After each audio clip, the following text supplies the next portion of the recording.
water flowing through it all the time, so we got a little pump that's a little green garden hose pumping over to here, just the excess water, so that it's contained. We don't have a big mess. So just to finish, so we sample here from the green tank, we sample from the first blue tank, we sample from the second blue tank, and we sample from the river when it's discharging, which it's never done yet. We have yet to take that sample. I'm kind of excited about it. So the sampling I'm doing now is really about meeting water quality requirements set by the Regional Water Quality Control Board.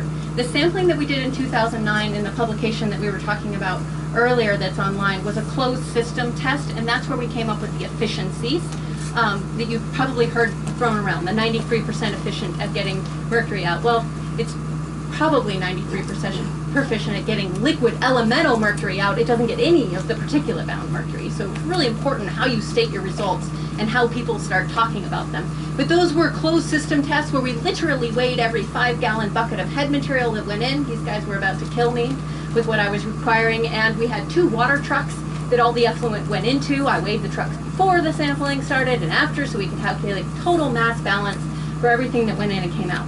That was earlier. Can't do that every time. Several years. Can't do that every time we wear ourselves out.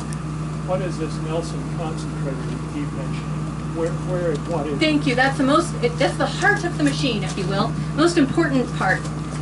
If I had set this up, I would have turned the trailer slightly towards you, and instead you're looking at the back end.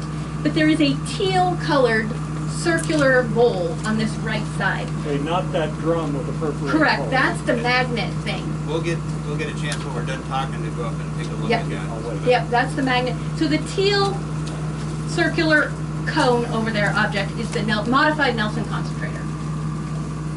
Yes. Which is first in the circuit, the magnetic or the Nelson? It's kind of hard to Could you say. answer that question for me? Which is first, the magnet or the Nelson concentrator? The magnet right here. So it goes from the magnet to the Nelson. Yes.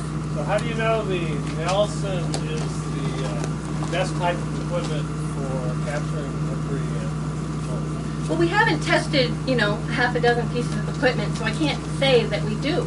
I can just tell you how well this one here works. Yeah.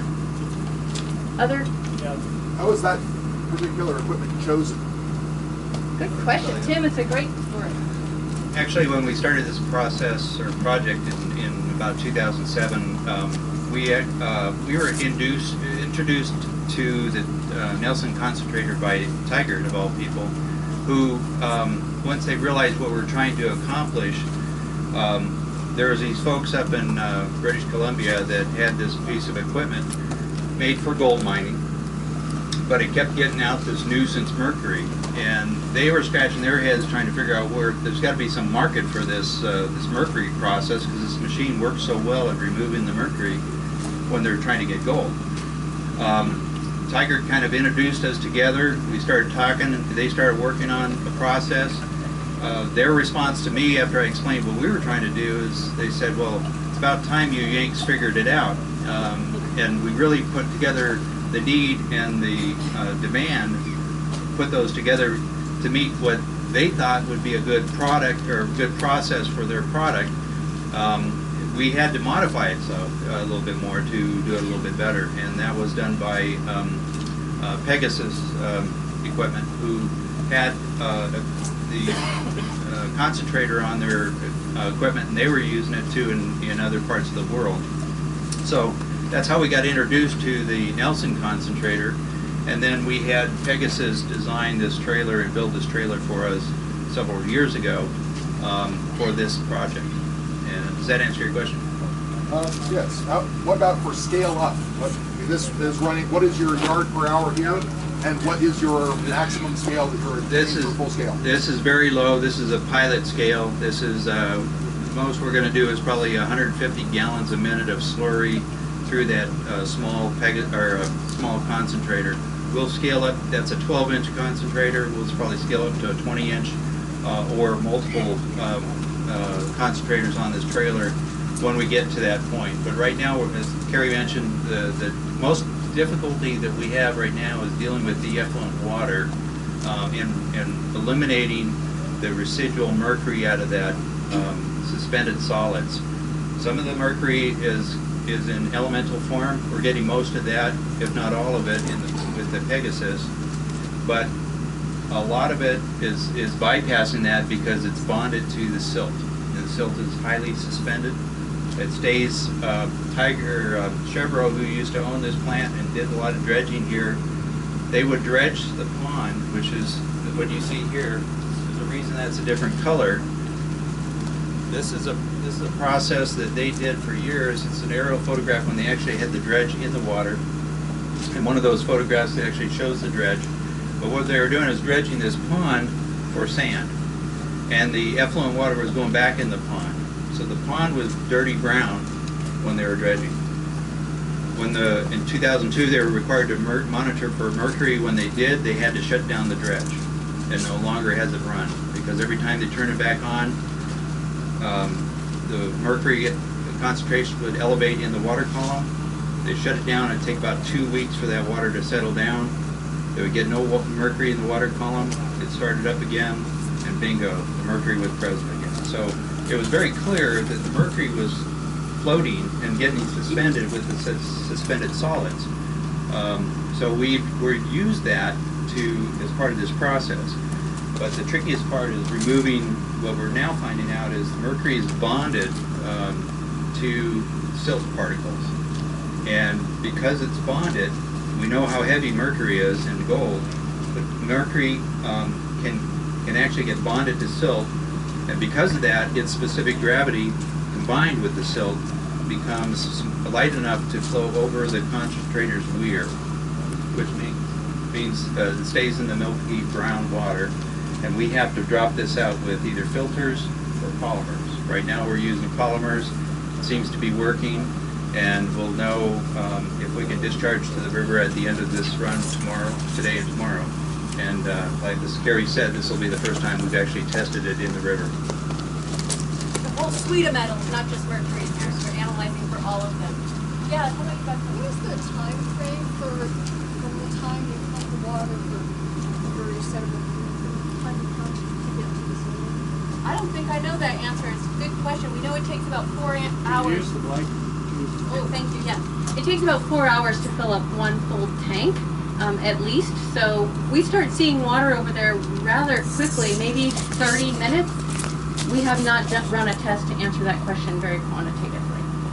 We're running about 100 gallons per minute, and we charge this. We start up with just water to get it going.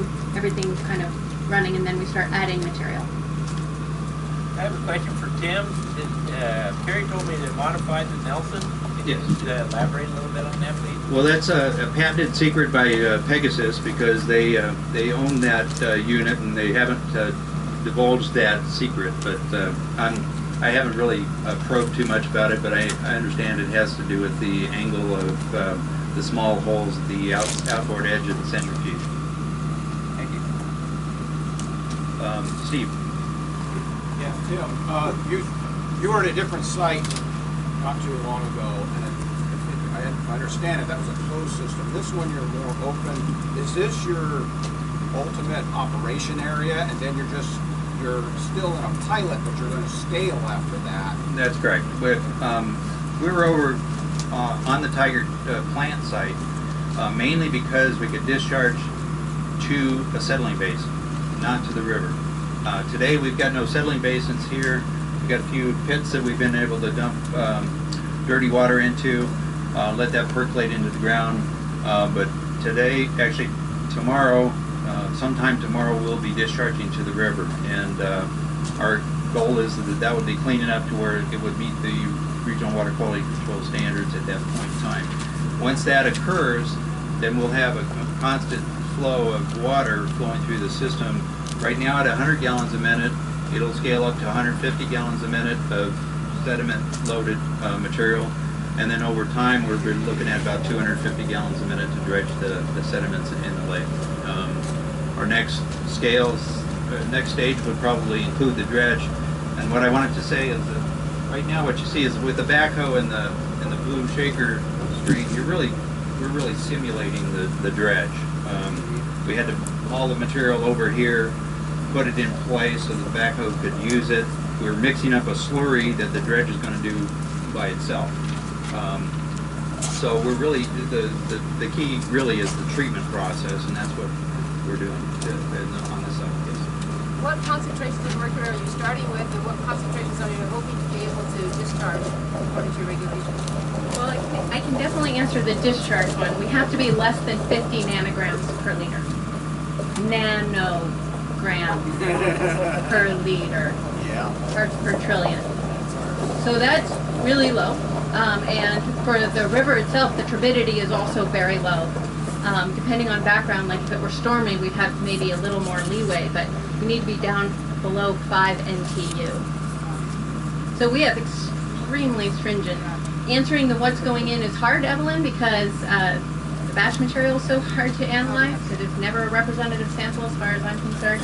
And here we have thousands of NTUs of mercury in this slurry. So there's no way that slurry water, what many might consider a fallback, should go back to the river. And the dredge will do the same thing. The dredge will actually, at times, just suck up a lot of just clean water down at the bottom of the dredge, and then when the cutter head is actually grabbing material and breaks it loose, then it will then take a slug of heavier solids with that batch of water. So by doing it, what we're doing here, we actually are really simulating the dredge, because the dredge is going to be not constant.